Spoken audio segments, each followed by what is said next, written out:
भारत ने पाकिस्तान में 2 NATO operatives को भी मार गिराया है। वो पाकिस्तान की मदद कर रहे थे। जी हाँ, बात यहां हो रही है टर्किश ड्रोन ऑपरेटर्स की। दोस्तों, वो प्रयास कर रहे थे कि S-400 को वो कैसे टारगेट करें। यही वजह है कि इंडिया में इस वक्त बाइकआउट तुर्की की मुहिम जोर शोर से चलाई जा रही है। इंडिया ने टर्क कंपनीज के साथ मुआहदे खत्म करना शुरू कर दिए। तुर्की की एक एविएशन कंपनी की सिक्योरिटी क्लियरेंस भी मंसूख कर दी गई। यूरोपियन डिफेंस सोर्स ये बता रहे हैं कि इन स्ट्राइक में 2 तुर्की के ड्रोन ऑपरेटिव भी मारे गए हैं, जो कि एक जगह बैठकर पाकिस्तान के ये ड्रोन उड़ाकर उन्हें बता रहे थे या फिर भारत पर अटैक करने की कोशिश कर रहे थे। अपने ताल्लुकात को डाउनग्रेड करेगा, क्योंकि इंडियंस कहते हैं कि आप टर्की में जाएं ना, टर्की में जाएं ना, आप वहां पे कारोबारी ना करें, आप वहां से ताल्लुकात खत्म कर लें। अफगान तालिबान का अगर भारत से गठजोड़ हो गया तो पाकिस्तान सैंडविच हो जाएगा इनके दरमियान। खुद यानी जो गवर्नमेंट ऑफिशियल्स हैं उनकी तरफ से भी इस खदशे का इजहार किया गया है। 1965 की जंग के दौरान और उसके बाद भी गलत रिपोर्टिंग और झूठी रिपोर्टिंग की गई थी, गलत बातें और झूठ फैलाया गया था, उसका फायदा कुछ नहीं हुआ था। चंद साल बाद 1971 हो गया था। स्ट्रेटेजिक एरोगेंस है इंडिया के ऑपरेटर्स के अंदर, जो उनकी खासतौर पर पॉलिटिकल सेटअप में नजर आती है, पॉलिटिकल लीडरशिप में नजर आती थी, और वो फिर उनके मीडिया के जरिए ट्रांसलेट होकर उनकी आवाम तक पहुंची। ये एरोगेंस है। क्योंकि भारत ने आज ही अपनी मुसल्लह अफवाज के लिए 50,000 करोड़ के नए फंड्स मुख्तस करने का ऐलान किया। ये सवाल इसलिए भी अहम है क्योंकि इसराइल अब खुलकर सामने आ गया और इसराइल की मिनिस्ट्री ऑफ डिफेंस के सरबराह उन्होंने भारत के सेक्रेटरी दफा से राब्ता करके उस स्ट्रेटेजिक ताउन की यकीन दहानी कराई है। सो क्या इंडिया इस सिलसिले में अगर देखा जाए, क्या इंडिया इस सिलसिले में फ्लैग आर्मी अटैक नहीं था भारत में कश्मीर के अंदर, वो इन्फिल्ट्रेटर्स थे, वो चंद सिविलियन लोग थे जो भेजे गए इस तरफ से भारत में कश्मीर के अंदर, और उसके मकासद जो भी है भारत, वो एक जंगी कार्रवाई थी।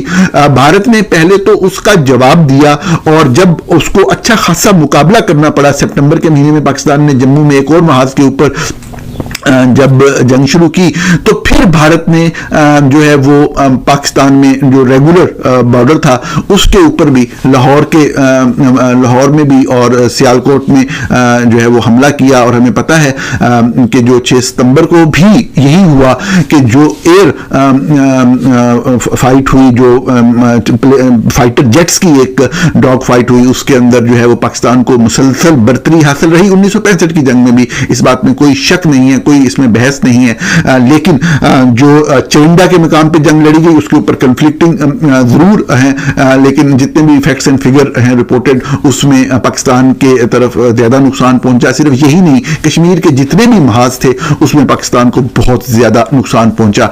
हकीकी सूरत हाल यही थी कि जब आप जंग का फैसला करते हैं तो इस बात के ऊपर करते हैं कि जंग शुरू किसने की और उसका मकसद क्या था। तो जंग तो हमारी तरफ से जिब्राल्टर ऑपरेशन के जरिए स्टार्ट की गई, तो वो मकसद तो हासिल ना हो सका, उल्टा हमें बहुत ज्यादा नुकसानात उठाने पड़े। दोनों साइड्स ने, पाकिस्तान ने भी इंडिया ने भी, चंद मुकामात पर छोटे छोटे एरियाज को दूसरे के एरियाज में घुस गए, जो कि आपको पता है ताशकंद के मुकाम पे 1966 में जनवरी में वो इलाके एक दूसरे को वापस करने का मुआहिदा हो गया।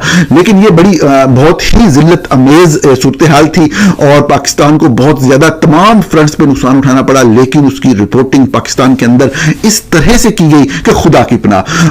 फील्ड मार्शल साहब जो थे जनरल अयूब, वो मतलब है कि उसको अपनी एक तरीकी फतह करार देते थे, लेकिन रिपोर्टेड फैक्ट्स उस वक्त भी सच बोलने वाले लोग मौजूद थे, वो छुप नहीं सकते थे। अब हुआ ये कि यही लोग, इन्होंने झूठ बोल बोल के पाकिस्तान को फंसा दिया, पाकिस्तान की कौम को फंसा दिया, पाकिस्तान की रियासत को फंसा दिया उस वक्त 1965 में। और हालात मुल्क के जो हैं वो साफ ज़ाहिर है वो खराब थे और वो खराबतर होते चले गए। ये सोच मौजूद थी फौज के अंदर कि जैसे ही अवाम के अंदर अपने खिलाफ एक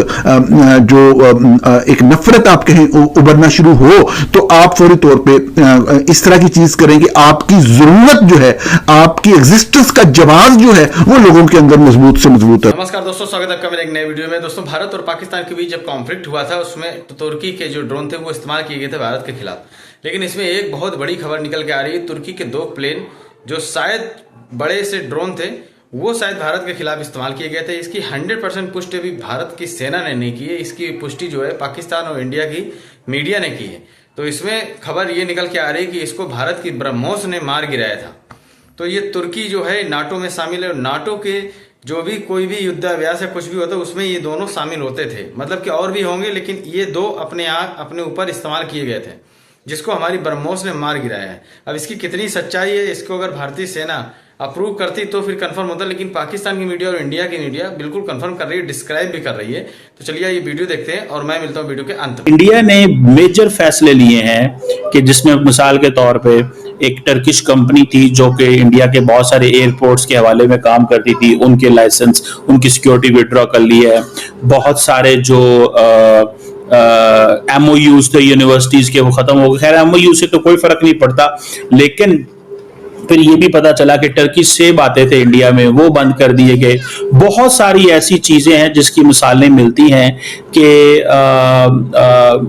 जो आपके सामने नजर आ रहा है। सो इंडियंस ये समझते हैं कि एक नया जियोपॉलिटिकल कंस्ट्रक्ट है, एंड इस कंस्ट्रक्ट को, जियोपॉलिटिकल कंस्ट्रक्ट को बहुत केयरफुली देखना चाहिए। और अगर आपको याद हो, आज़रबाईजान की आर्मेनिया से जो लड़ाई थी उसमें पाकिस्तान ने आज़रबाईजान को बहुत सपोर्ट दी थी। अभी आज़रबाईजान पाकिस्तान के अंदर कोई $2 बिलियन की इन्वेस्टमेंट भी करने जा रहा है, और पाकिस्तान ने अपने जो JF-17 थंडर जहाज हैं वो भी आर्मेनिया को दिए हैं। इंडिया को तो नहीं सारी बातें दे सकते, लेकिन ये है कि उनको दी हैं। सो इंडिया जो है उसने आर्मेनिया को वेपन भेजे थे। खैर वो एक सेपरेट क्वेश्चन है, लेकिन मैं आपको ये बताऊं कि टर्की और इंडिया के मामलात आपस में खराब हो रहे हैं। बड़ा ही शॉकिंग रिविलेशन सामने आ रहा है कि भारत ने पाकिस्तान में 2 नेटो ऑपरेटिव्स को भी मार गिराया है। वो पाकिस्तान की मदद कर रहे थे। जी हाँ, बात यहां हो रही है टर्किश ड्रोन ऑपरेटर्स की। दोस्तों वो प्रयास कर रहे थे कि S-400 को वो कैसे टारगेट करें। जी हाँ दोस्तों, आप देख सकते हैं इसको बहुत ज्यादा न्यूज में कवर किया जा रहा है, यहां तक कि ग्रीस की मीडिया भी कवर कर रही है। और इस प्रकार से ये न्यूज है, इंडिया टुडे ने ब्रेक किया कि तुर्की ने पाकिस्तान को मदद किया इंडिया पे अटैक करने में, और इसमें 350 से अधिक ड्रोन्स का इस्तेमाल किया गया। बदले में जब भारत ने जवाबी कार्रवाई की है, 2 टर्किश मिलिट्री ऑपरेटर्स भी मारे गए हैं ऑपरेशन सिंदूर के अंतर्गत। आप यहां पर भी इसको देख सकते हैं, और कुछ यही बात ग्रीस की मीडिया भी कर रही है। ये एक्चुअल आर्टिकल दोस्तों ग्रीक में था, मैं आपको ट्रांसलेट करके यहां पे दिखा रहा हूं। तो दोस्तों देखा हमने वीडियो कैसे पाकिस्तान और भारत की जो मीडिया है वो ये बात को कंफर्म कर रही है कि भारत के खिलाफ तुर्की के 2 बड़े ड्रोन इस्तेमाल किए गए थे, जिसको ब्रह्मोस मिसाइल ने मार गिराया था।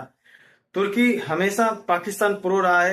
वहीं अगर बात करें भारत की, चाहे कोई भी समय आया हो, खराब समय तुर्की का आया हो, कोरोना काल में वैक्सीन देना हो, जब भूकंप आया था 2022 में तब मदद पहुंचाना हो, NDRF की टीमें भेजी गई, एक हॉस्पिटल बनाया गया, तुर्की की मदद की गई, पैसों से मदद की गई, काफी मदद की गई तुर्की की, बिना किसी लालच के।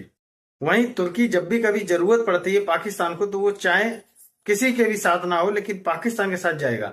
अब वो ये नहीं देखता कि भारत ने कितनी मदद करी थी तुर्की की। जब भारत के साथ की बात आई तब वो पाकिस्तान की जाके गोद में बैठ गया, और वहां पर गोद में क्या बैठा, उसको ड्रोन मुहैया कराए, बड़े ड्रोन मुहैया कराए जो भारत के ऊपर अटैक किए गए।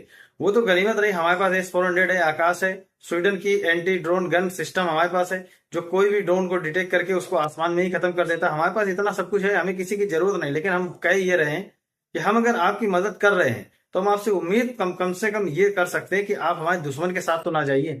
भले आप हमारे साथ मत आइए, आप अलग रहिए, लेकिन आप हमारे दुश्मन जो हमसे, जिससे हमारी लड़ाई हो रही है, जिससे हम लड़ रहे हैं, उसके साथ मिलकर के हमारे ऊपर हमले मत करिए।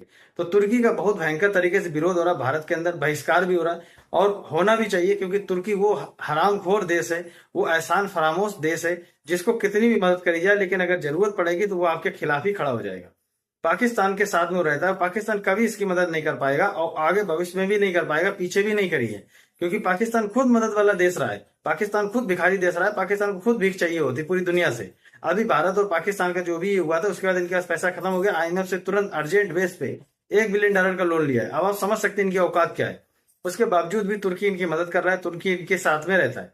तो बाकी दोस्तों आप लोग क्या समझते, कृपया करके कमेंट करके बताइएगा। दोस्तों इस चैनल पर cricket, current affair, media, Pakistan media reaction video upload किए जा रहे हैं। अगर आपने चैनल नहीं सब्सक्राइब किया तो कृपया चैनल सब्सक्राइब करें, वीडियो को लाइक करें, वीडियो शेयर करें। मिलते हैं नेक्स्ट वीडियो में, तब तक के लिए जय हिंद, वंदे मातरम।